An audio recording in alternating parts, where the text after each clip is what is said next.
В това видео давам на Клод всички книги, които съм чел в моя живот и го моля да ме анализира. Нека да разберем той какво мисли за мен на база на книгите, които съм прочел.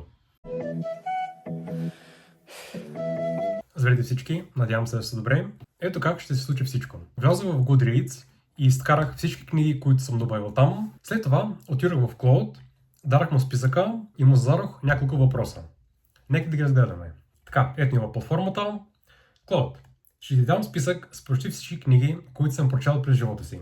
Както и тези, които са на рафта ми, но още не съм стигнал до тях. Моят to be read лист. Анализирай ги и ми кажи накратко. Какво ти прави най-силно впечатление? Какъв тип читател съм? Какъв тип човек съм? Кои 3 книги от моят to be read лист би им препоръчал първо? Кои 3 книги ще им препоръчаш, които ще ми допаднат, но може да не съм ги чувал? Отдолу добавих някои други инструкции. Казах му, че книгите са в хронологичен ред, от когато съм бил на 16 или 17, когато за първи път си направих Goodreads, и до сега, когато съм на 28. Как се е променил вкуса ми като читател? И след това съм му дал списъка с книги. Така че нека да видим какво той мисли за мен. Разгледах целият списък. Впечатляващ обем и наистина проследим път от 16 до 28. Благодаря, Клод. Какво прави най-силно впечатление? 3 неща изпъкват. Хорър фундаментът е абсолютно доминиращ и последователен. От Кинг и Баркър до цели каталози на Мачел и екстрим хорър антологии. Добре, тук съм съгласен. Като по-млад четях доста хорър, сега доста по-малко, но все пак това ми е може би един от най-любимите жанрове. Успоредно с това тече постоянна нишка българска литература. От Йовков до Господинов, която никога не изчезва, дори когато английският хорър вземе превес. Да, както знаете, обичам да чета българска литература, защото това е нещо, което хората, които не разбират български, нямат достъп до него, или освен ако не е преведено. Но ние наистина трябва да се гордеем с това, което имаме като литература, защото наистина е топ. И както виждате, аз обожавам да чета българска литература. 3. Последните 2-3 години спискът рязко се обръща към нон-фикшн за продуктивност, писане и бизнес. Atomic Habits, Deep Work, Show Your Work, бла бла бла. Ясен знак за преход от чиста консумация към изграждане на нещо собствено. Да, или към нужда да се изкарват пари. Какъв тип читател си? Комплексист всеяден. Това звучи като обида малко, но нека да видим какво имам предвид. Не просто четеш автор, изчерпаш го. Цялото Discworld, не точно, че аз съм може би 5 или 6 книги от Discworld, има още доста. Целият Мачао, да, но неговите книги са доста по-манички. Целият Cemetery of Forgotten Books, да.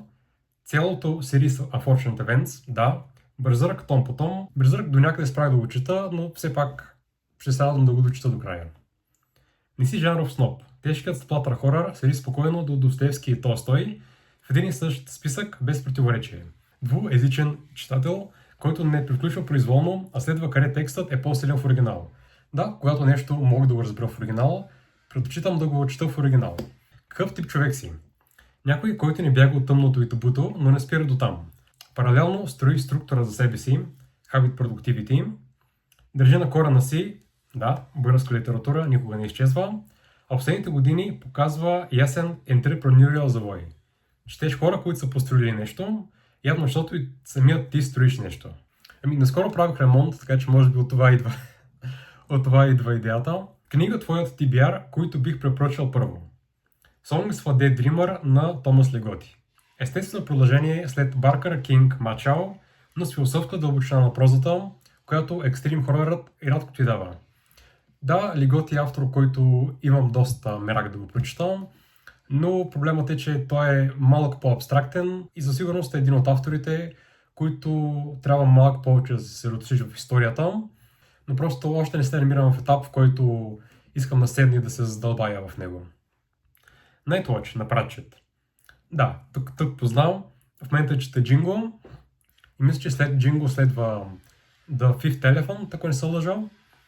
И след Fifth Elephant идва ред на Nightwatch, която съм чувал, че е може би най-добрата книга на Тери Пратчет, така че много се вълнувам и точно за това искам да прочета всяка една книга от поредицата за стражите, за да мога да стигна до Nightwatch. Името на розата, да, браво. Отново попадение. Вече имаш моята препоръка да минеш през Болдуино първо. Да, това е референс към един друг мой разговор с Клод, в който си говорихме за творчеството на Умберто Еко и го питах откъде да започна. Той препоръча Бодолино, но по-скоро мисля да започна с Името на розата. Вече съм го споменавал и вече съм направил прогрес в нея. Но искам първо да си приключа Джинго, за да мога малко повече да се фокусирам върху една книга, защото Името на розата е книга, която заслужава внимание.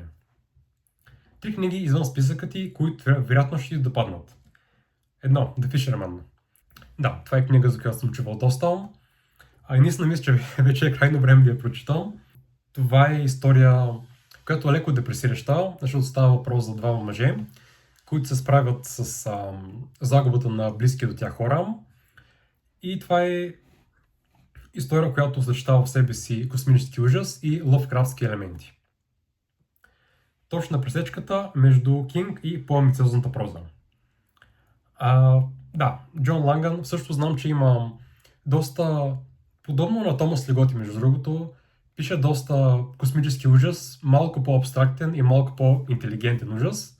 Имаше една друга книга, която е с едно много интересно заглавие, за което не мога да се сети в момента, но ще сложа ето тук. Така че да, Джон Ланган е автор, който ми е на прицел и се надявам скоро да успя да стигне и до него. Tender is the Flesh на Агустина Бастерика. Това ми е познато, между другото, чувал съм да се коментира в YouTube. Да, мисля, че е хорър, доста притеснителен, доста екстрим, но от това, което съм чувал за нея, не ми е звучало като нещо, което задължително трябва да прочитам, но ще хвиля още един поглед, защо не. 3. Nothing but Black and State. Да, това е книга, която исках да се взема, не знам защо не се взех. Някъде четох, че не е чак толкова добра, но тя е доста кратка, така че мисля, че дори да не ми хареса, няма да съм загубил твърде много време с нея. Така че надявам се в някакъв момент да я прочета и нея. Това, което не забелязах, са книги, които не са ужаси, така че може би това ще е следващият ми въпрос към Клод, но да минем нататък. Как се е променил вкусът ти? Тръгваш чисто жанрово тинейджърски. King, Hunger Games, Divergent, това не сте го чували, Джон Грин. Комфортна, бърза художествена литература. Бързо потъваш в екстрим сплатърпънк субкултурата. Период на пълно потапне в жанра. Не просто консумация, а изучаване как се прави хорърът. Да, тогава бях в Англия и тогава просто бях в такъв етап, в който много обичах да четам underground автори. Купувах си техните книги в Amazon. Тогава даже ходих и на доста събития, които са свързани с хорър. А даже с Мат Шао, който няколко пъти вече видяхме. Виждал съм с него на живо. Така че да, наистина имах такъв огромен период, в който четях доста екстрим хорър и сплатърпънк. Но вече, може би, защото осъзнавам, че времето ми на тази земя започва малко да се смалява. Вече съм почти на 30. И искам да прекарам времето си, четейки книги, които имат малко повече стойност, а не просто книги, които са за убийства и за някакви депресиращи ужасни неща.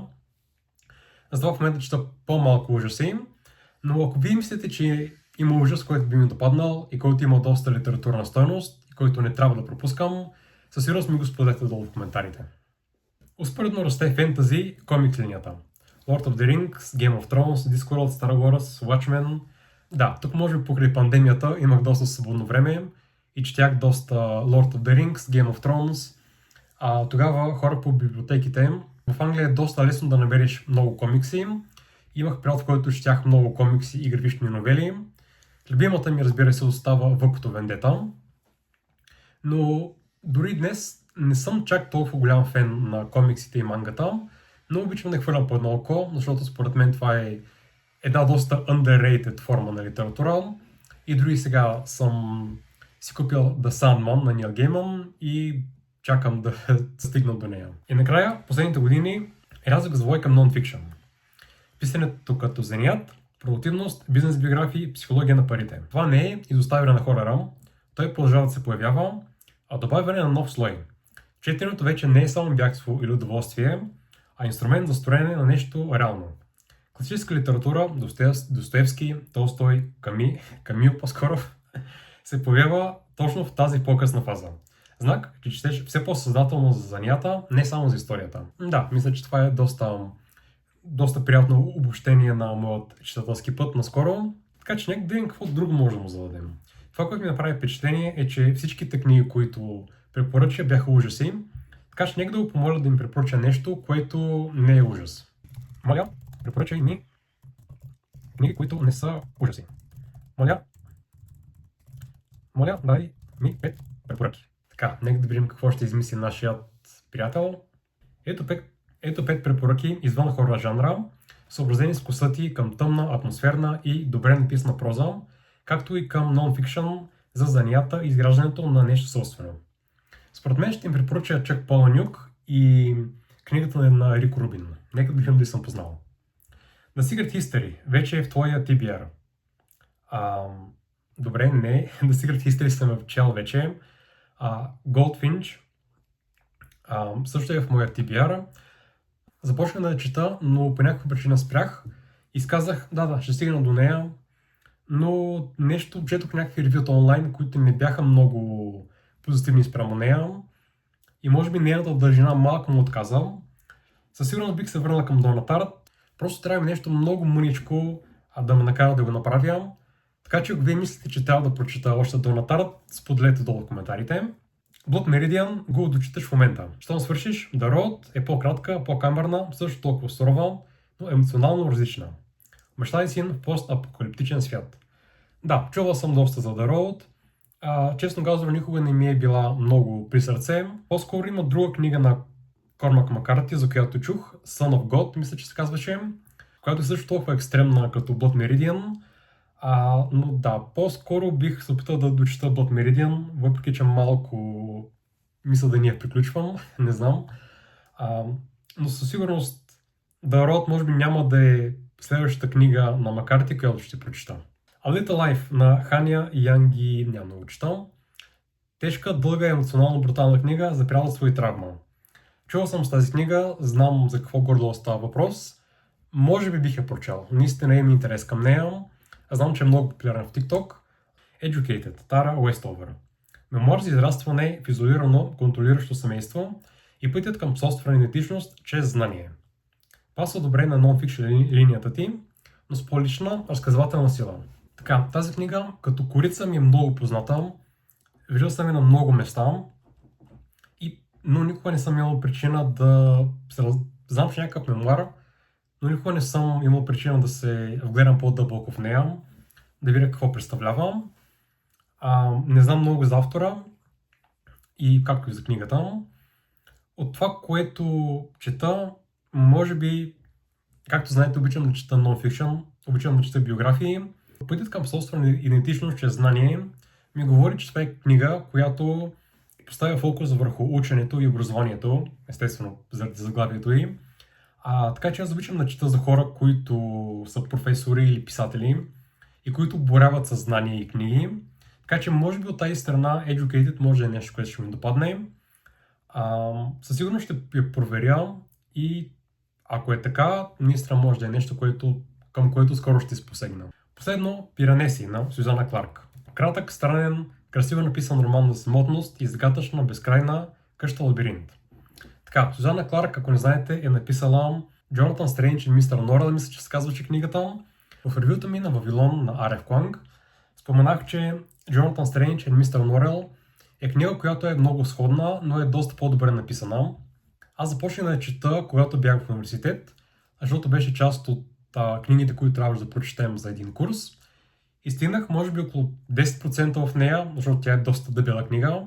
И бях просто blown away на това колко е красиво написана и колко дълбочина има. И от тогава това е книга, която ми е малко в TBR-а.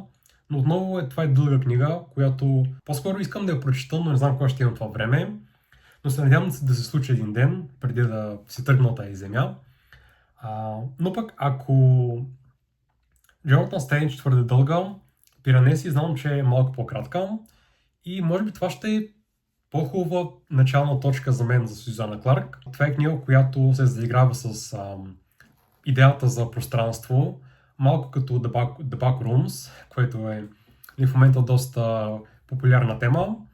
Така че да, Пиранеси може да е книга, която ще прочита скоро.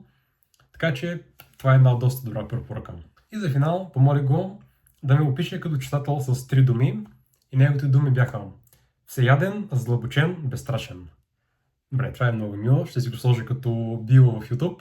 Клод, благодаря ти за моите ревю на книгите, които съм чел и на това, че отговори на моите въпроси. А на вас, хора, благодаря, че гледахте. Ако имате още идеи, с които мога да тормозя изкуствен интелект, моля, кажете. И ще се радвам да се абонирате и да се видим в следващите ми видеа. До скоро!